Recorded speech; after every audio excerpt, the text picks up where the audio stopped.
are you doing, sir? I'm good. Good to see you. Nice to see you. I have too many questions in 10 minutes. Let's see what the hell I can do. First thing, what TV series would you love to guest direct? Oh, Mad Men. What is your favorite dish at your father's restaurant?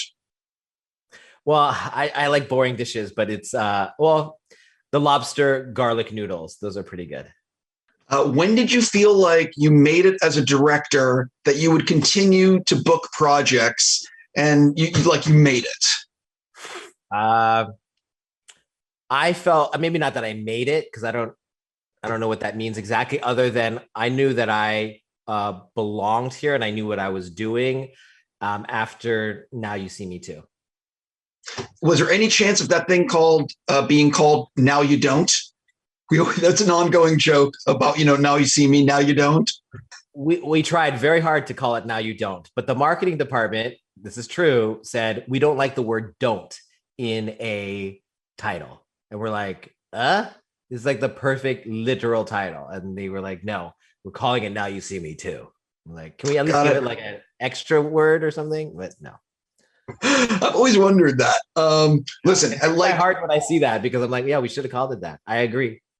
Look, I have to ask you this because I thought the first film was so good. What is the status of the Crazy Rich Asian sequels? In the Heights is the Crazy Rich Asian sequel. I'm getting to. No, I'm believe me. I In the Heights is fucking awesome. I'm getting to it. But I'm asking.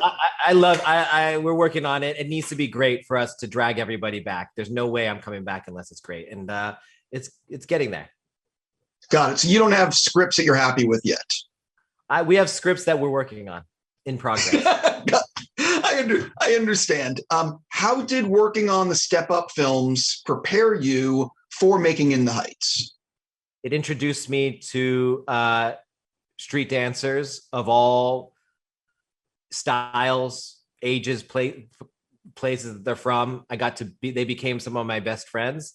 I got to hang out with them, see what their lifestyle is. I got to understand why they created their styles, because a lot of them created their own style. They didn't go to like a school for it.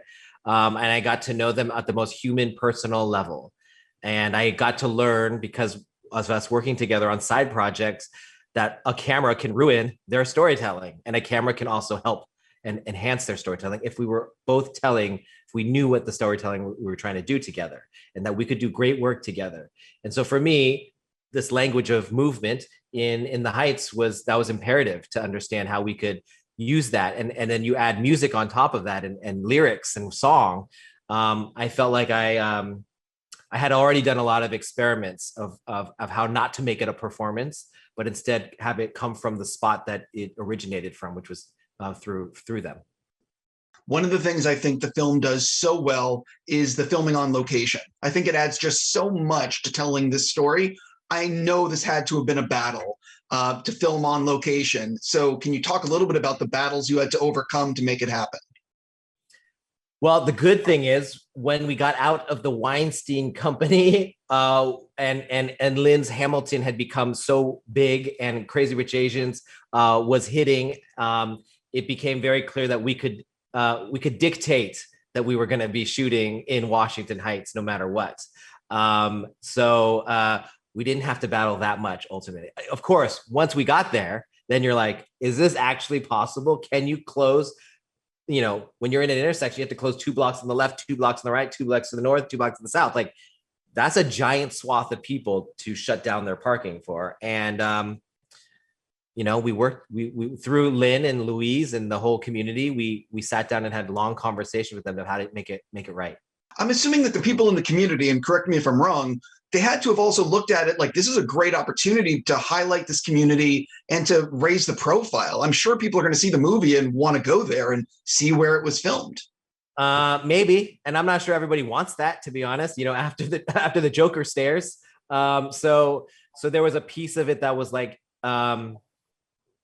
it's more about sharing your values, sharing who works here, putting people on a pedestal of working hard. Hey, that guy on the corner who owns the bodega is someone you should be looking up to, because he works hard for his family. And his dreams and his hopes are bigger than any movie that you've seen recently, and he deserves that space to have that. So in a way, that was the sell more than, hey, you're going to get a lot of more tourists over here. I think that wasn't the best way. But Lin and Louise and Quiara, who all are of that neighborhood, they led the way on how to make this movie right. I'm fascinated by the editing process because it's the final rewrite. It's where it all comes together. Talk a little bit about any challenges you had in the editing room, and who did you trust for honest feedback to know that, hey, this is working? Well, Myron Kerstein, our editor who did Crazy Rich Asians as well, he's like my spirit animal. I used to edit a lot growing up. So I shoot like an editor. I'm not making the movie when we're shooting. I'm collecting all the ingredients and juicing the fruit and trying to get all the stuff, and so that I can bring it into the edit room and we can see what spices to add, what sugar to add. And so to have a master chef like Myron, who's done stuff like Garden State and things like that, to me is like, he understands the spectacle, but he really understands the nuances of small moments. And I often won't cut. I'll just keep shooting. So let's do it again. Let's do it again. And usually it's the moments in between, those weird, natural things that people do that are the juice. And he looks for that. He watches every frame. And so I already trust him on just finding the juice. And then the second thing is, when we work together, we're very honest with each other.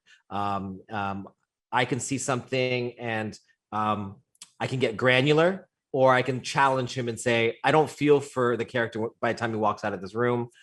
I'll leave for the day, make me care for him.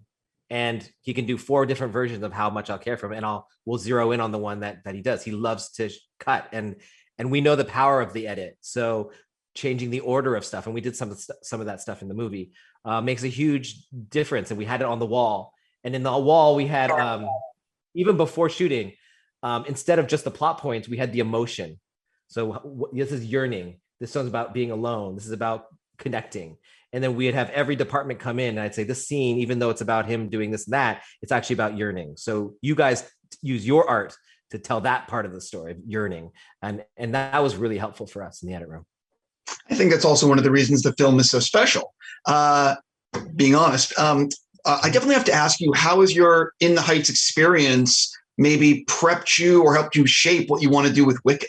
If you knew I was going to ask this, or maybe you knew. We're in the beginning stages of Wicked. However, I think the philosophy of what musicals mean to me personally, now that I have actually made a movie musical, there's theory about what movie musicals mean to me as being a watcher of movie musicals. Now that I've gone through it,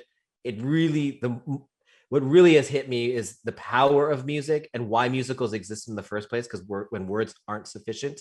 And nowadays, words really aren't sufficient for what we're going through. And so for me, it's finding the truth of each song, and working our way inside out of why that exists. Yes, of course, we're going to have Oz, and you're going to be in this crazy world, and you're going to revisit this innocent place, and you're going to see that it's not as innocent as it had been in the past. But you're also going to see that the relationship between these two women is more real than ever, that we're going to be that close to them. We're going to root for them to try to get into that school, or when one crosses the other, we're going to root you're going to hate the other one at some point. You're going to want them to make up at another point, and you're going to feel when they separate. To me, that's the most important thing. The spectacle, that's the easy part. We can hire a lot of people to do that. It's those little moments. Who are going to be able to communicate those moments? That's what's going to make that. I have to wrap, but do you think you're filming this year? I can't answer that. I'll leave you be. Hey, listen, man, you did such a great job with this. I wish you nothing but the best. Thank you, Stan. Appreciate you. Thanks for everything you do, always.